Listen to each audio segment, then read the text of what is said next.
begin. Welcome. So good and beautiful to be together, to practice these really essential teachings. Like I mentioned earlier, I know many of us have been gathering here on Saturdays, as well as maintaining our own personal practice. It's so vital to have our own individual practice, and so beautiful too when the Sangha can come together and support each other with group practice, as well as discussion and reflection, and of course to hear the teachings. So really special. And then that we can make this time both in our individual days as well as a Sangha to really come together and do that. So great, so beautiful. It's truly, like Rinpoche has mentioned many times, is actualizing the 6 paramitas. You know, we all know directly in our own experience. We all have our ups and downs, busy external stuff, busy internal stuff, and to actually take the time to let go, allow ourselves to touch home base with the practice. It's so beautiful, so precious. That's what we're doing. I think everyone knows that Ngondro is what we're focusing on here. Ngondro is a Tibetan word, means what goes before, or what's the ground, what's the essence, what's the vital essence of our practice. The Ngondro practices are embodying all the practices we'll ever do in Tibetan Buddhism, which means within the whole of Buddhism. There's nothing left out, embodies all the teachings. It's very pure and simple, and we have this beautiful practice given to us from His Holiness Dudjom Rinpoche, which is so concise and so rich. So we have so many practice texts and so many commentaries by great, realized living masters, including our own, Khenpo Tsewang Rinpoche, Khenpo Tsewang Dongyal Rinpoche, also Dudjom Rinpoche has many, Dilgo Khyentse, so many great commentaries. Patra Rinpoche. Really encourage everyone to really study those and take them to our mind and heart. That's what we're all trying to do and bring to our practice. So this is primarily practice time with a little bit of reflection on kind of the essence according to our capacities. We've been doing this for a few weeks here now, and we have encouraged people to write in with questions, and many people have, and we've been busy here, so I'm sorry we haven't necessarily replied. We've answered a few during our session, so we just thought, since we're kind of going into now at least another month of continuous meeting on Saturday, to kind of go over some of the questions that have come up. And if people have more, you can definitely write. Now, where did my little question sheet go? Uh-oh. Where are you? How interesting. Well, we'll see what I can remember. And maybe it will turn up here somewhere in this. I printed one from Ken, which is a very nice question. And I'll say a little bit, and of course Lama Dragpa's here too. We've been kind of, because our time is limited, I found it, trying to take turns a little bit each week. But since these are kind of answering some questions, of course, Lama Dragpa, please, if there's something to add. Many people wrote in about asking about prostrations. So maybe what we'll do is, when we get to that part in the practice, we'll try to have the camera so people can see the full. But there are a few different ways of doing prostrations. Again, prostrations are with our body, the expression of our body, and with our speech, and with our mind, especially just reflecting on the beautiful qualities, abilities, power of the 3 jewels, the 3 roots, and our joy and devotion towards knowing more and about that. And then with the actual outer expression of prostrations, yes, there's a few different ways. There's full prostrations and half prostrations. I'm not going to maybe take the time getting up and moving the camera and stuff now, so when we get to that part of our practice, we'll try to make sure the camera can see.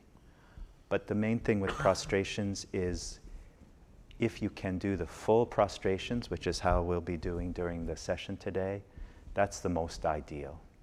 And again, according to your capacities and according to your body's health and everything like that, I think we all can be honest with ourselves about what those are. So we don't want to push ourselves into injury, but also we don't want to hold back by just a little bit of just normal discomfort. So if you can do full prostrations, that's great. If for some reason, due to physical things, then modifying that is fine. If you can't do prostrations at all, in general, what Rinpoche say is to actually make up for that in your accumulations with Vajrasattva practice. So maybe that's all I'll say for the moment. That's addressing those questions. Most of them were just about how they're done. But yeah, most important is, again, our motivation, and to whatever our ability, following the lineage instructions to the best we can. Like Khenpo Tsewang Rinpoche has said, and it's very good instruction, in regard to our practice, we don't want to always be sneaking in the side door, but really take the grand entry into the great stadium of our practice. Not just sneaking in the side exit and taking shortcuts all the time. But again, we have to be real and honest with our practice, little by little. So if anyone has specific questions, please you write and ask. I'm just a ordinary, another Sangha member, so if there's questions in modifying your practice, maybe you can write and ask directly, and then we'll check with Rinpoche. And then many people, even though we've said a few times, have asked about, I've heard you need to receive the reading transmission and empowerments to practice Ngondro. Can I join the Saturday practices? So the answer is yes, please join. And that's coming from Khenpo Tsewang Dongyal Rinpoche. He's so happy people are interested in practicing, because again, this is such vital, essential practice, truly so beautiful and powerful to really connect our minds and hearts with. So he strongly encourages. And then of course, the practice lineage is that when we can, we definitely receive empowerments for practices we do, and the reading transmission for practices we do, and of course the instructions, and apply them. So when circumstances allow for people to come here, receive that from Khenpo Rinpoche, or once he's able to travel more, or from another qualified lineage master, do that. But please don't feel you have to wait to join the practices. Study, join that. It has Rinpoche's blessings. And then as another question was about repetitions. Again, once we get to the actual practice of the Ngondro, we'll do in a little bit, we do repeat. We have these 7 sections that make up the practice, and we repeat them, as you know. And the questions are, is it a set way? Meaning we have, of course, this is coming to us in Tibetan, and then we have English translation. So here we generally do, because we have a little more time, like 3 recitations in Tibetan, 3 times in English, or even more sometimes less, but it's not fixed. If you have time to do Tibetan and English, great. If you have time to only do English, that's fine. If you can do Tibetan and English, that's nice too. If you know the Tibetan, you can connect with the meaning. Connecting with the meaning, reflecting on the meaning, and letting all the practice and study we've done land with our practice as we're reciting is the most important. So again, don't feel you have to do exactly as we do during these sessions. It can definitely modify. You can do 1 Tibetan, 2 English. However, I think I answered that. With accumulations, definitely. Am I going to? No, you're great. Accumulations, I think many people know. Once we were familiar with the Ngondro practice, another really major part of the practice lineage is that we do accumulations of the Ngondro, which means we have some goals with how long we're really spending to steep and dwell and absorb and be with the practice, with the view, with the meditation, with the practice. And with that is accumulations. So generally that's 100,000 accumulations of each section of the Ngondro. So for example, people have asked, well, what counts as 1 and what counts as this and that? So I'll just go through the main sections. So we start with Refuge. So generally when we're doing Refuge, that's when we're accumulating our prostrations. So with each time we do a prostration with the Refuge, that's counting as 1. 1 prostration with 1 recitation is 1. And then so we can set a goal for how many we can do in 5 minutes, or, I'm going to do 1 mala of prostrations with Refuge. So that's it. And in Bodhichitta, what we're accumulating is the recitation with that motivation, our Bodhichitta vow. So each time we're reciting those lines counts as 1, and then so 1 recitation 1, 2 recitations 2. And then with the mandala offering, each time we're offering the mandala with the recitation, that's what we're accumulating. Each time we offer that, it counts as 1. The second time, 2, etc. And then... And ideally, that would be with the plate. And ideally, when we're doing our accumulations, that's with the mandala plate. The next section, just going through the Ngondro, is the Vajrasattva. And so what we're accumulating there is 100,000 of the long Vajrasattva mantra, the 100-syllable Vajrasattva mantra, with the meditation, etc., connecting with the instructions and the meaning. And then when we get to the Guru Yoga, even though we may recite that we visualize ourselves as Yeshe Sojal with Guru Rinpoche before us, and recite that beautiful supplication 3 times to Guru Rinpoche, then again with all the instructions, visualization, what we're accumulating is the recitation of the Vajraguru mantra, Om Ahung Vajraguru Pema Siddhi Hung. So that's the real heart of that accumulation practice, is reciting the Vajraguru mantra. So 1 Vajraguru mantra counts as 1, and if you go 108 is 1 mala, and then you set your goal with that and keep track. So those are the 5 sections we're accumulating with that.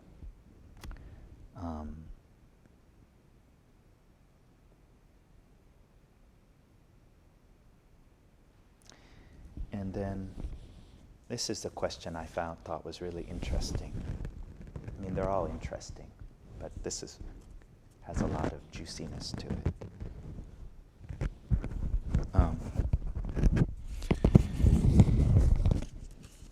Accumulation of merit section ends with complete the 2 accumulations. So I think this is referring to the mandala, the body's enjoyments, possessions, and glories of the succession of all my lifetimes I offer to the 3 jewels in order to complete the 2 accumulations. And then Ken is saying, I believe that accumulations here refers to skillful means and wisdom, which develop along with each other.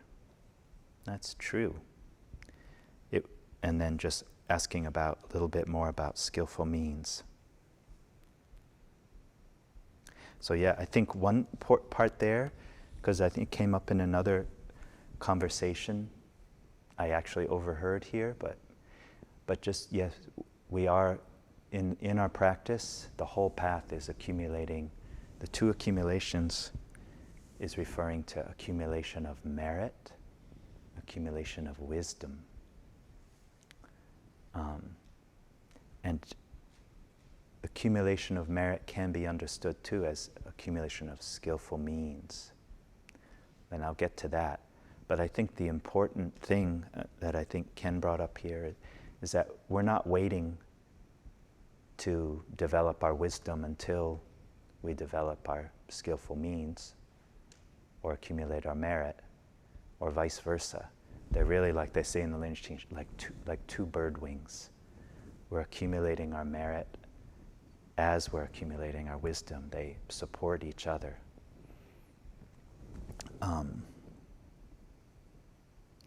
And here, accumulation of merit is really referring to positive karma is one way, using our conceptual mind to, again, do what? Refrain from harm, engage in what's benefiting, in nurturing, centering ourselves and others, kind of knowing, becoming more and more attuned to what's helpful and what's harmful within the different contexts and experiences we come upon in life, and engaging with things that are positive, which means that's based on a positive outlook. You know, one based on, again, our joy, appreciation, our trust in our goodness qualities and those of others, based in our bodhichitta and our purity motivation and devotion. That's skillful means. And then is accumulation of merit. And then we have the skillful means, the more and more we're attuned to the truth of cause and effect and of interdependence, the more, and especially the more our wisdom is shining and unimpeded, then the more, like in examples of like Guru Padmasambhava, Buddha Shakyamuni, Yeshe Soja, all these great realized enlightened ones, then that's true, the perfection of discipline, really, the paramita of discipline, as it's being very attuned to what's going to be most beneficial for all the various ways of seeing and perceiving for the benefit of others. And then we've been given through these great wisdom practices, these practices which are skillful means. The Vajrayana is especially known as it's the skillful means, infused with bodhicitta and joy, devotion, contentment, that really is so catalyzing and activating. It can really purify very quickly and bring out a lot of good qualities in an accelerated manner. It's very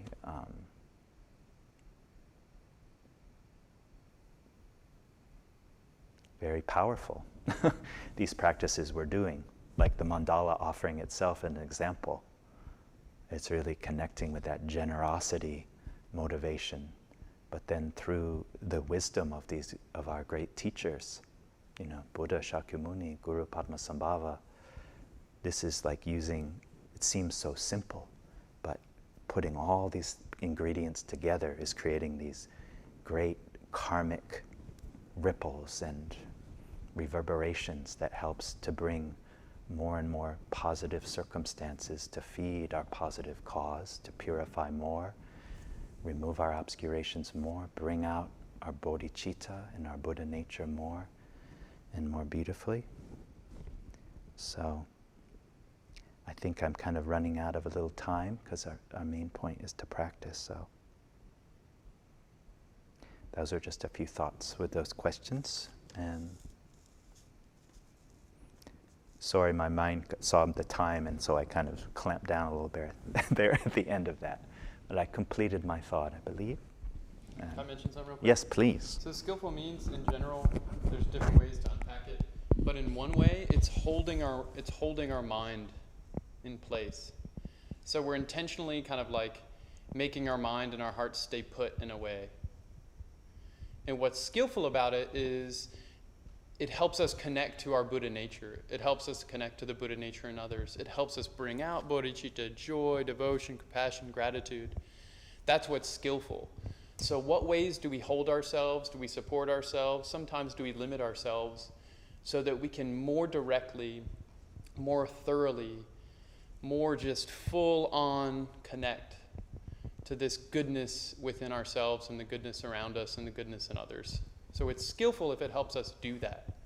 So having accumulation, we're putting ourselves in a container of doing 100,000 of each of these 5 sets.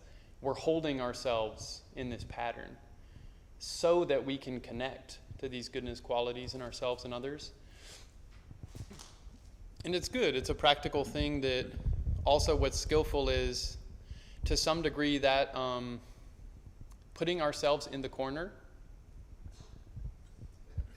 right? Where we can't just go do what we want. We're going to sit down for an hour, 2 hours. We're going to recite it in a such and such way, and we're going to follow the lineage sequence. And there's an order that we're holding ourselves to, that part of our egoic response to just want to break free and do what I want and my way, and I don't want to do this, and I have other things to do, and I'm so busy. Expect that. Because that's the habit energy we have of trying to avoid actually doing what we know is good for us and connecting to our goodness and trusting that goodness in ourselves. Our egoic tendency is going to want to say no. This feels too hard. This feels too confusing. I'm falling asleep. I'm too bored. Mm-hmm. We'll fill in a kind of some example of why this isn't okay. Mm-hmm. And that's also skillful, because we need to see how our mind and our heart shuts down and avoids trying to open up. We have to become conscious of that. That's a big part of the path, of seeing how we keep avoiding doing what we know is really critically important for our own freedom, for our own happiness, so we can be more of benefit to others. We have to see how we keep not doing that with with kindness, personal kindness. But that's also skillful. If we feel like, I have another reason I'm not going to do my Ngondro today, it's a skillful means of the Ngondro helping us see that. It's also a skillful means of the Ngondro of connecting to that goodness, that diligence, these paramitas, and actually sitting down and doing it. So it's good. In one way, it holds us within our bodhicitta, and it also shows us how we keep refusing to be in our bodhicitta. So it has this kind of dual effect. And that wisdom of seeing where we're stopping ourselves, that's wisdom. And also that wisdom of seeing where we're really fully taking on the beautiful responsibility of our nature, like fully shining out. That's also wisdom. So it's just something. Beautiful. Oh, and I just remembered too, I'll just say quickly, along the lines of talking about when we are doing our accumulations in Ngondro, someone had asked about, if during the day you have some extra time to work on your accumulations. And that's wonderful. And what Rinpoches have instructed with that is definitely, if we have the goal of going through the full Ngondro practice, at least once in the day, or whatever you're setting as your goal, let's assume it's once a day. And then you go through from beginning to end of the practice text, dedicate the merit, and somewhere in there you've spent more time with the section you're accumulating. And then you continue, dedicate the merit, and move into the day, hopefully keeping the atmosphere of the practice and the view with your conduct. And then, if you have time in the day for a little more formal session, you can go right to the section you're accumulating. But with that too, you want to keep in mind the 3 frames. So begin with joy, appreciation, bodhicitta, purity view, devotion. Maybe recite the 7-line prayer at least, and then if you have time, lineage prayer. And then you can go with the spirit of refuge and bodhicitta. And then you can go to the section you're accumulating and then meditate a little and then dedicate the merit. So keep those 3 frames, but again, so that's if you are accumulating, you can do that. So, okay, so maybe we'll start our main practice now of doing the Ngondro.